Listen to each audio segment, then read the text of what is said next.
Y el día de hoy tenemos un rostro nuevo para el Congreso de la República, aunque a nivel de los empresarios es conocido, y en el tema municipalista también. Estamos con Ali Carlos Villarroel.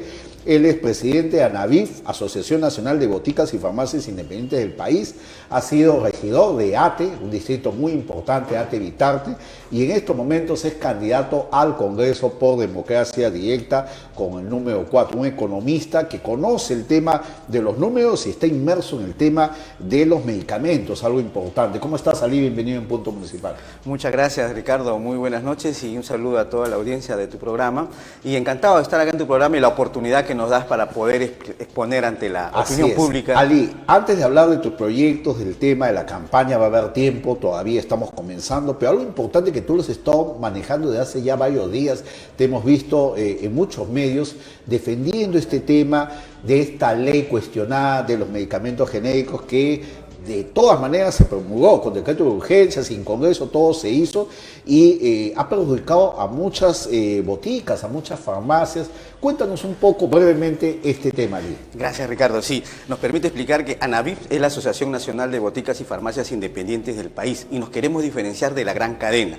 Ya. En el mercado farmacéutico existen aproximadamente 18.900 establecimientos farmacéuticos de boticas y farmacias. Ustedes no es que estén con estas cadenas, estos monopolios. Justamente nos diferenciamos justamente en eso y por eso te explicaba que la estructura del mercado farmacéutico por número de establecimientos, 18.900 aproximadamente, de esos 15.900 pertenecen a las boticas y farmacias independientes, las pequeñas farmacias, las de barrio, las de la esquina, por eso se le llama independiente porque es una clasificación que es el sector salud. 70%. 84%. Ya. Y 2.600 pertenecen a la gran cadena. Antes esta gran cadena estaba representada por 5 cadenas importantes, Incafarma, Mifarma, FASA, BTL y Arcángel. Pero resulta que el año pasado, en una operación económica, hubo una fusión y una compra y ahora hay un solo propietario. El grupo Interbank, a través de InRetail, tiene las 5 cadenas. Compró además todas las farmacias de WON y Metro, que son los puntos farma, por lo tanto tiene una posición de dominio importante. Por número de establecimientos, ellos dirían son 2.600 y por otro lado las boticas independientes 15.500 farmacias y boticas.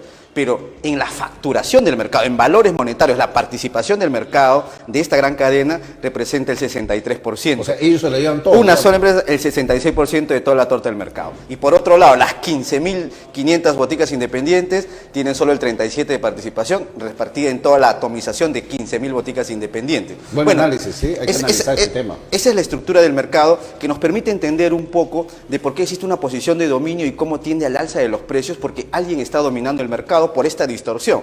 Pero el Estado, al hacer el análisis, publica o hace el argumento de esta ley 4494 discutida en el Congreso y al disolverse el Congreso, lo analiza a través de un decreto de urgencia y lo promulga, que es el decreto de urgencia 007 de la mal denominada ley de medicamentos genéricos. ¿Por qué le decimos medicamentos más baratos?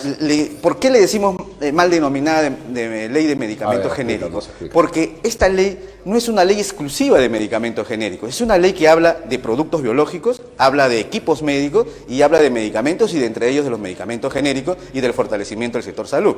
Es decir, nos están vendiendo de manera demagógica falsas promesas de que es una ley exclusiva de medicamentos genéricos y que esta ley va a resolver el problema de abastecimiento y de acceso a medicamentos genéricos. Hay cosas ahí Entonces, escondidas, nosotros hemos explicado que al análisis de la ley, por eso he salido a los medios de opinión, a los diferentes medios de comunicación, a explicar que un momentito, esta ley no es como la están vendiendo a la población y enfrentando a la farmacia de la esquina, a la farmacia de barrio, a las pequeñas farmacias, frente a la población, diciéndole, ellos no quieren meter medicamentos genéricos, es necesario imponerles una ley para que aprendan y a partir de ahora trabajen de esta manera impositiva y con multas. Entonces nosotros hemos salido a explicarle, en principio, que no es cierto.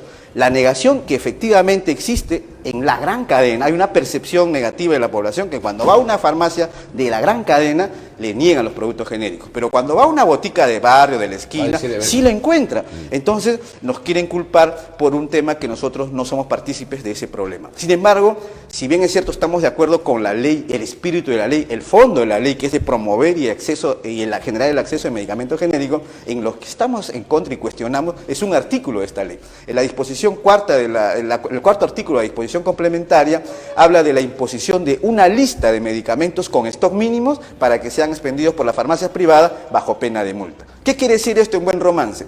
Que a partir de la fecha publicado el decreto de urgencia, el Estado le va a decir a la farmacia privada qué productos debe vender y en qué cantidades debe vender. Y eso, en un Estado de Derecho y una economía de mercado, una intromisión en la economía. Una intromisión en la economía y un atentado y una vulneración a dos derechos constitucionales. Todo lo que pasa libertad de empresa, gobierno, ¿sí? Libertad de empresa, que es el artículo 59 de la Constitución, y el 58 de Economía Social de Mercado, que forma parte del capítulo económico de la Constitución. En el Perú puede pasar de todo, sí, que lamentable enterarse todos estos temas. Y dejando a un lado el aspecto constitucional, que será para el tribunal, porque vamos a dar la batalla legal. Ustedes van a continuar. Vamos a continuar con la batalla legal, pero además de eso es el aspecto técnico. Nosotros hemos dicho que esta ley es antitécnica, es ilegal. Ilegal por el lado constitucional, pero es antitécnica porque esta ley, este decreto de urgencia, promueve ineficiencias en el mercado. Este decreto de urgencia promueve inequidad en el mercado. Este decreto de urgencia promueve además perjuicios económicos a un sector de la economía del mercado y provoca una distorsión. Y lo explicamos así sencillamente. En principio, la ineficiencia del abastecimiento de medicamentos genéricos se da en el sector público. Cuando los pacientes van a las farmacias del Estado y nunca la encuentran. En el mismo proyecto de ley, en la exposición de motivos, en las 69 páginas, ellos muestran unas estadísticas y advierten de que el nivel de cobertura del Estado es de 40 a 45%.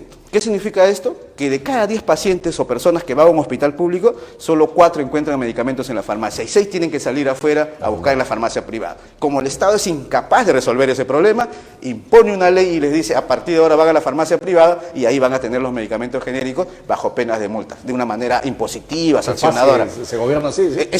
Pero eso no es una política de Estado. O sea, nos parece que algún funcionario, algunos asesores del Ministerio de Salud quieren resolver este problema de un brochazo y de un plumazo, cuando esto requiere de una mesa técnica, de un criterio técnico. Me imagino que han habido reuniones, mesas técnicas, con el gobierno. Sí, con la ministra de Salud, nos hemos reunido con la ministra de Salud, con el viceministro, con el equipo técnico, pero nos hemos reunido después de haber hecho 2 marchas, para que nos atiendan, le hemos tenido que hacer 2 marchas para que nos atiendan. No había una comunicación directa, hemos tenido que hacer, y aún así, si bien es cierto el espíritu de que nos han recibido, nos han atendido, pero siempre nos han dicho, muy bien, los vamos a escuchar, pero la decisión política ya está tomada, esto ya está aprobado por el Consejo de Ministros y es una voluntad política del más alto nivel, es decir, no hemos podido siquiera, han tomado a consideración las propuestas que nosotros le hemos llevado, porque nosotros le hemos dicho, entendemos el espíritu de ustedes de querer mejorar el abastecimiento, no solo en el sector público, sino en el sector privado, pero al sector privado no lo puedes imponer, los tienes que llamar para consensuar y ser parte de esta política de Estado, donde sí puedes intervenir es en el sector público,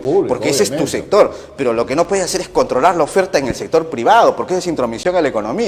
Pero en el aspecto técnico hay un tema importante, Ricardo. Sí. Mire, el Estado es el principal comprador de medicamentos genéricos en el país. Ellos manejan más o menos 850 millones de soles y pueden controlar el mercado. El Estado además tiene el 85% de los consumidores de medicamentos genéricos en el país. ¿Cómo es esto?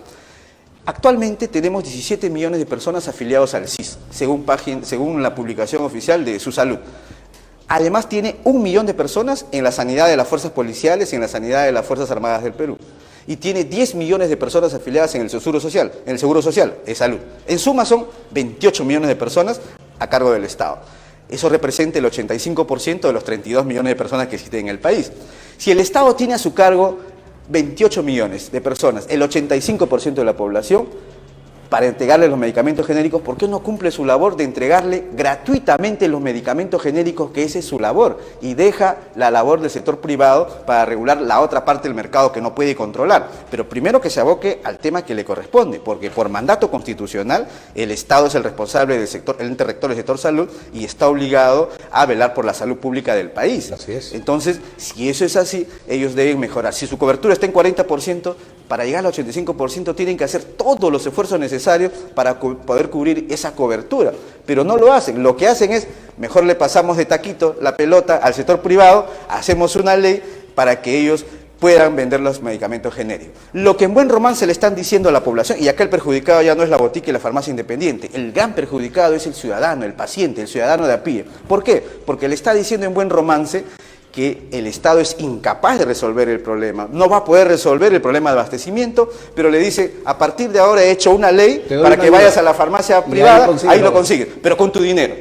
no con el dinero del presupuesto público para el sector salud. O sea, es impensable en estos momentos que el Estado no asuma su responsabilidad. O sea, no se soluciona ninguno de estos temas del seguro, el desabastecimiento de medicamentos, nada de eso. Por eso decimos que promueve la ineficiencia, porque si ellos buscaran resolver, estarían enfocados en mejorar el sistema operativo de la cadena de suministro del sector salud, básicamente los hospitales. Ellos tienen 8.000 farmacias, 8.000 puntos en los diferentes hospitales, centros de salud, redes y postas del sector salud. Ellos tienen que trabajar esos 8.000, quieren controlar los 15.000 y no pueden resolver primero los 8.000.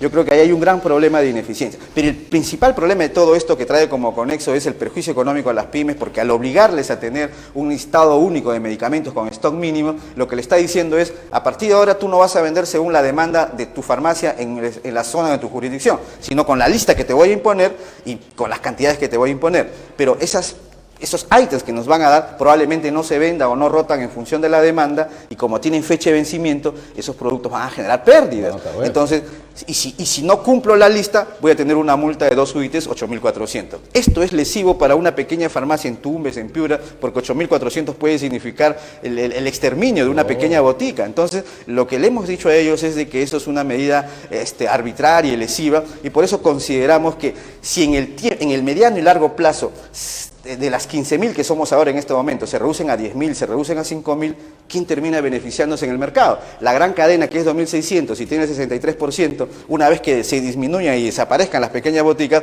crece la posición de dominio de este operador. Se genera el monopolio. O sea, sin querer, el Ministerio de Salud, sin querer, está dando favoritismo al monopolio farmacéutico que todos queremos combatir. Ojalá que esto no sea casual, Alí. Exactamente. Que esto no sea algo Pero ya premeditado. Lo más grave, Ricardo, es que si se da eso y se llega al monopolio o la posición de dominio se fortalece esta gran cadena, ¿qué va a pasar? Cuando existe monopolio, los precios tienden a aumentar. Entonces, si la medida que ellos han buscado es acceder al medicamento y que cada vez sea más económico, en el mediano y largo plazo lo que están buscando es que estos se encarezcan. Entonces, no conocer las leyes de la ley de la oferta y demanda del mercado, los fundamentos de la economía y sobre todo respetar el Estado de Derecho, está llevando a que el Ministerio de Salud tome decisiones equivocadas en contra del paciente, en contra del ciudadano. Por eso nosotros, como Anavis, hemos salido a defender en primer lugar a la botica y farmacia independiente, pero también al ciudadano, porque ellos son nuestros clientes, ellos son nuestros pacientes. Nuestra propuesta de valores para ellos, ¿no? Qué importante lo que nos cuenta Salí. Vamos a ir a una pausa comercial.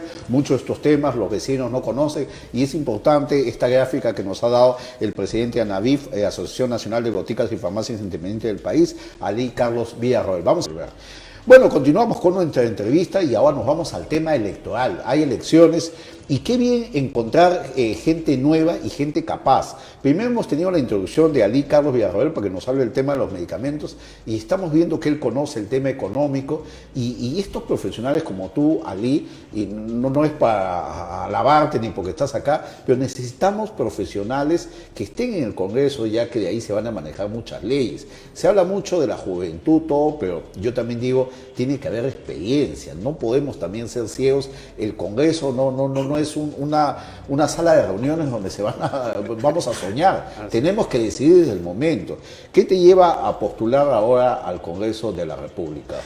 Una decisión muy importante, de poner mi experiencia, mi hoja de vida y mi trayectoria al servicio del país en un momento tan importante. Sí. Muchos han dicho, no, ¿por qué no te esperas al 2021? Hay que trabajarlas. Hay algunos que no les dan mucha importancia al Congreso y dicen, no, un año y medio. Así es, pero no es importante. No, pero creo que es lo contrario. Es tan importante porque lo que se va a definir en este próximo Congreso, se definen las cosas más importantes para el país del mediano y largo plazo.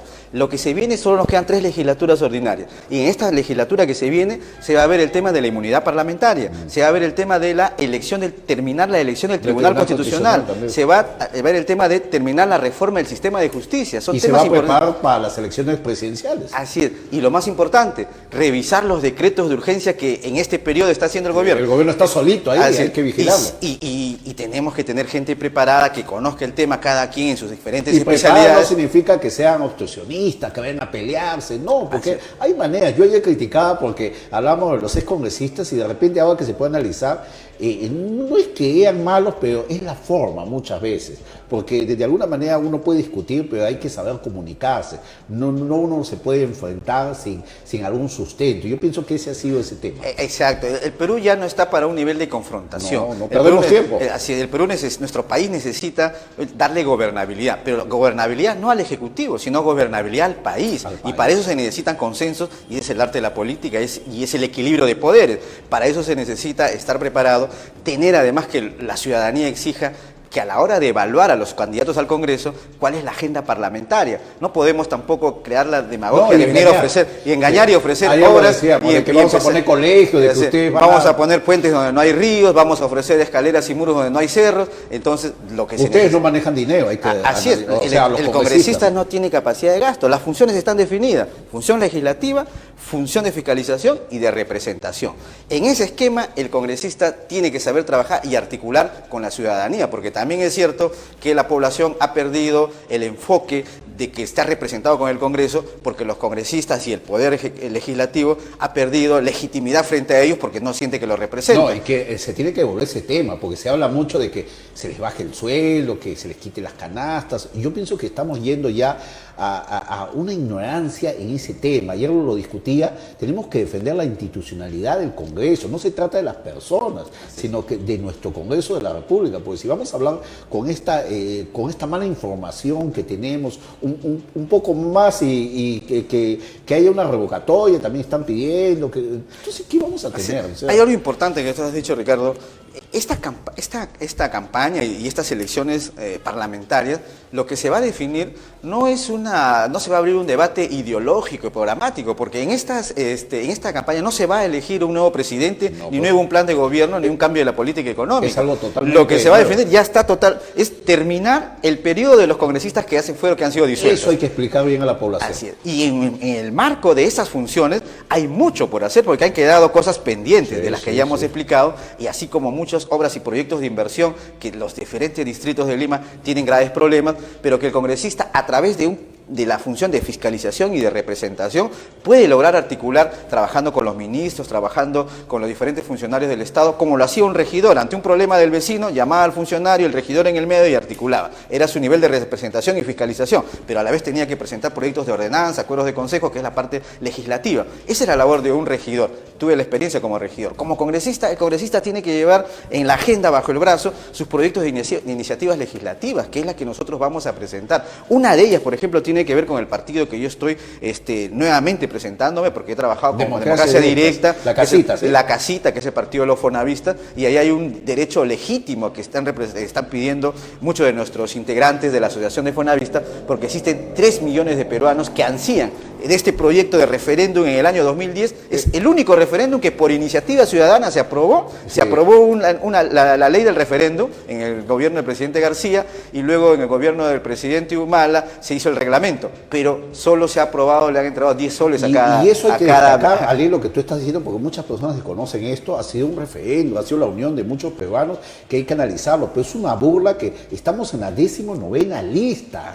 Y el presidente Vizcarra dice que plata hay, a los alcaldes le dice pidan plata, para los panamericanos hay plata, pero para los jubilados, que es su derecho, no les pueden devolver. Ahora dicen que les dan una parte, que viene otra parte, les engañan. Hay gente que se mueve soñando con esta plata, y esto es un tema social muy delicado. Felizmente te felicito de que vamos a representar este tema con el partido, y como economista vamos a decirle a los fonavistas que les vamos a hacer cumplir a que se le puede pagar, Ali, tú como economista. Yo muchas veces se dice que no, que mucha plata. Primero, que fue aprobado por ley y se ha reglamentado y se han dado las partidas presupuestarias. Adicionalmente a eso, en esa comisión ad hoc que se formó, han elaborado en todo este tiempo, y tenemos conocimiento que al momento existen 19.000 millones en los diferentes activos que tiene incautados de los aportes del FONAVI.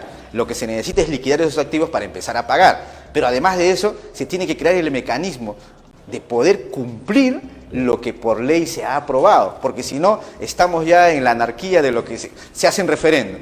Imagínate si se hubiera hecho el referéndum para lo del Congreso y la reelección de los congresistas, y que no se cumpla por falta de presupuesto. Pues entonces estamos llegando a la... Exacto. Entonces, bueno, Ali, eso es muy importante. Te quiero agradecer tu presencia en el programa. Se acabó el tiempo. Siempre digo un programa cuando me falta tiempo es porque ha salido excelente. Me gustaría hablar más temas contigo. No te conocía, pero veo que tienes muchas buenas propuestas, buenas ideas, y para nosotros es importante hablar siempre de economía. Muchas gracias. Suerte. Estás como candidato al Congreso por Democracia Democracia Directa, el número 4, y te vamos a tener continuamente aquí en el programa. Muchas gracias, Ricardo. Muchas gracias. Bueno, se acabó el programa, nos despedimos con Ali Carlos Villarroel, candidato al Congreso por Democracia Directa con el número 4, y nos vamos